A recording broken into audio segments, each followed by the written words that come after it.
Baba baba baba ni baba bani ni baba ga baba baga bani ni la la baba baba bani la la bani da ni da da da da da ni da ni da ni da ni da bani da ni da ni da ni da ni baba ni baba da da ni baba ni da ni ma. இப்போ நம்ம கணபதியினுடைய அபிஷேகத்தை பார்த்தோம். அந்த கணபதியினுடைய அலங்காரம் அவ்வளோ அருமையாக ஜம்முன்னு இருக்கும். பார்க்கும் பொழுதே தடைகள், இப்போ இந்த திருக்காட்சியை பார்க்கும் பொழுது ஏதோ ஒரு முக்கியமான விஷயத்துக்காக, அது கல்யாண தடையாக இருக்கலாம், அல்லது ஒரு வியாபார தடையாக இருக்கலாம், அல்லது ஏதாவது ஒரு கோவிலுக்கு போகக்கூடிய வேண்டுதல்கள் நிறைவேற்றக்கூடிய தடையாக இருக்கலாம். இந்த வினாடி அலங்காரமான இந்த லக்ஷ்மி கணபதியை தியானம் செய்தாலோ திருக்காட்சியை கண்டுகளித்தாலோ உங்கள் வாழ்வில் ஏற்பட்டிருக்கும் மிகப்பெரிய தடை விலக இந்த வினாடி அருள் மணக்கிறது.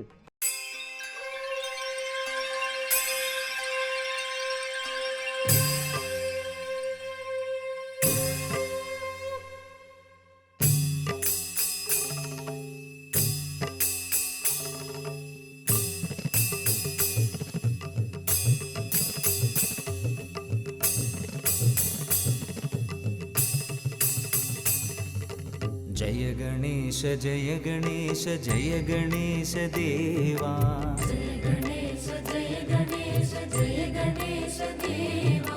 अन्नै उन्दन् पार्वती तन्दै महादेवा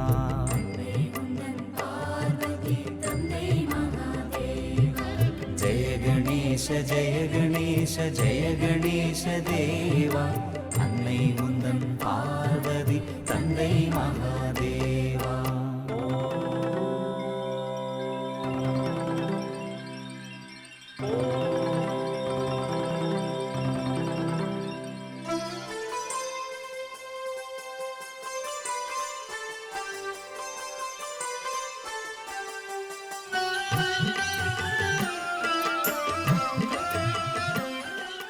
சிறிய இடைவேளைக்கு பிறகு ராகு பகவானினுடைய அற்புதமான ஒரு அபிஷேகம். இப்போ ராகு பகவான் தனித்து இருக்கிறத நம்ம எல்லா இடத்துலையும் பார்த்துருக்கோம். ஆனால் இந்த இடத்துல தன்னுடைய தம்பதி சமேதராக ராகு பகவான் காட்சி தரக்கூடிய அற்புதமான திருக்காட்சி அபிஷேகத்தோட.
மனித வாழ்வில் திறக்கின்ற எல்லாமே ராகுவை குறிக்கும். கண் திறக்கிறது, வாய் திறக்கிறது, இது எல்லாமே திறக்கின்ற பொருள்கள் எல்லாமே ராகுவை குறிக்கும்.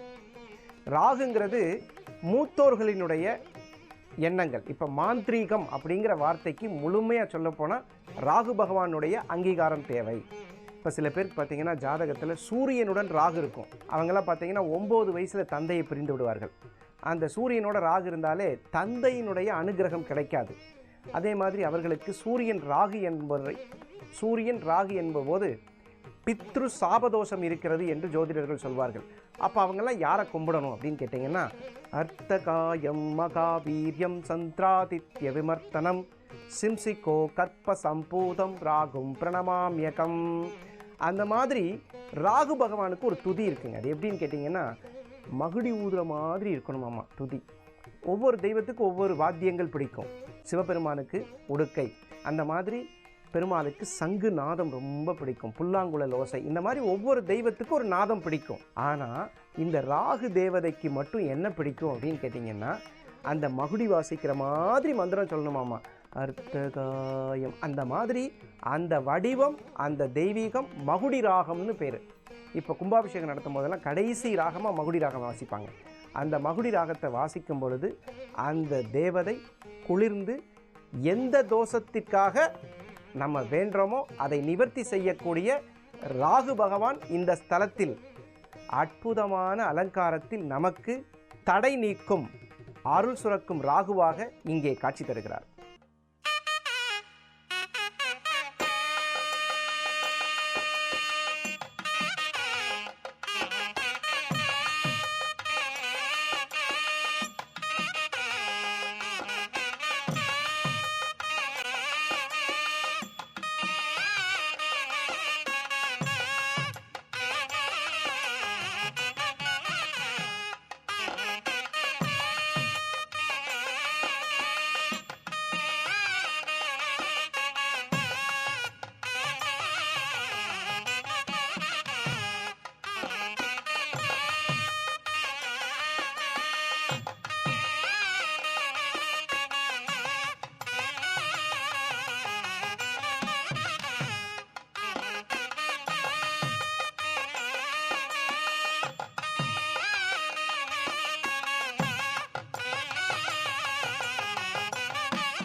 சிறிய இடைவேளைக்கு பிறகு கேது பகவானின் அற்புதமான தரிசனம். இப்போ இந்த ஸ்தலத்தில் கேது பகவான் தன்னோட தம்பதி சமேதராக காட்சி தரக்கூடிய அற்புதமான அபிஷேகம்.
இப்போ கேது பகவானுக்கு நடந்த அபிஷேகத்தை பார்த்தீங்களா? அவ்வளோ அருமையான ஒரு கேது பகவானுடைய அபிஷேகம்.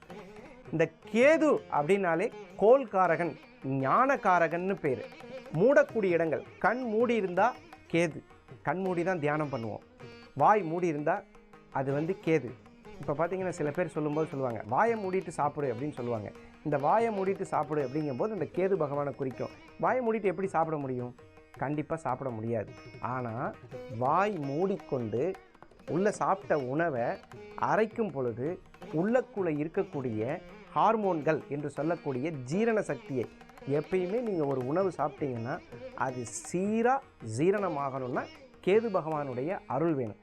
இல்லைன்னா சில பேர் சொல்லுவாங்க சாப்பிடும்போது ஃபுட் பாய்சன் ஆயிடுச்சு. ஃபுட் பாய்சன்கிற வார்த்தையை பயன்படுத்தும் பொழுதே கேது பகவான் ஏதோ ஒரு ஜீரண சக்தி தடுக்கப்பட்டிருக்கிறது. நீங்கள் எதை சாப்பிட்டாலும் உள்ள வாய்க்குள்ளே போட்ட உடனே அதை இந்து தர்ம சாஸ்திரப்படி வெளியில் தெரிகிற மாதிரி பார்க்காம வாயை மூடி சாப்பிடும் பொழுது, அரைக்கும் பொழுது கேது பகவானுடைய அருள் பிரசாதம் கிடைக்கும்.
நாக்கு என்பது கேதுவை குறிக்கும். அதாவது அக்னி. இப்போ சில பேர் பார்த்தீங்கன்னா கோவிலுக்கு எந்த கோவிலையும் தீபம் எரியாமல் இருக்காது. அக்னி தேவதைகளினுடைய நாக்கு தாங்க அக்னி. அப்போ நீங்கள் ஒரு தெய்வத்துக்கு அர்ப்பணிக்கணும்னு நினச்சிங்கன்னா அந்த தேவதையினுடைய நாக்காக இருக்கக்கூடிய அக்னியில் சமர்ப்பிக்கும் பொழுது அது இறைவனால் ஏற்றுக்கொள்ளப்படுகிறது. இப்போ சில பேருக்கு பார்த்தீங்கன்னா லக்னத்துக்கு 2ல் கேது, 2ல் ராகு இதெல்லாம் இருந்ததுன்னா கல்யாண தடை அப்படின்னு சொல்லுவாங்க. அந்த மாதிரி இருப்பவர்கள் இந்த திருக்கோவிலுக்கு சென்று தங்களுடைய தடை என்று சொல்லக்கூடிய கல்யாண தடை, அதாவது ஒரு கணபதியை கும்பிட்டாலே கண்டிப்பாக தடை நீங்கிரும். தடைக்கு காரணமான சாயாகிரகங்கள் என்று சொல்லக்கூடிய ராகு கேது பகவான்கள் இங்கே தனது தம்பதி சமேதராக திருக்காட்சி கொடுத்து வாழ்வில் ஏற்படக்கூடிய தடங்கல்களை நீக்கித்தரக்கூடிய ஒரு அற்புதமான லக்ஷ்மி விநாயகர் இந்த ஸ்தலத்தில் அருள்பாலிக்கிறார் என்று சொல்லி, இந்த ஸ்தலம் இருக்கக்கூடிய இடம் கோவை மாவட்டத்தில் பூ மார்க்கெட் என்ற இடத்தில், மேட்டுப்பாளையம் ரோடு பூ மார்க்கெட் என்ற இடத்தில் அருள்மிகு லக்ஷ்மி விநாயகர் ராகு கேது சமேதராக காட்சி தருகிறார்கள் என்று சொல்லி, மீண்டும் நாளை காலை அற்புதங்கள் தரும் ஆலயங்கள் சந்திக்கும் வரை உங்களிடமிருந்து விடைபெறுவது உங்கள் ஜாமக்கோல் பிரசன்ன ஜோதிடர் டாக்டர் நலநேரம் நாகராஜ். நன்றி, வணக்கம். ஸ்ரீ சிவார்ப்பணம்.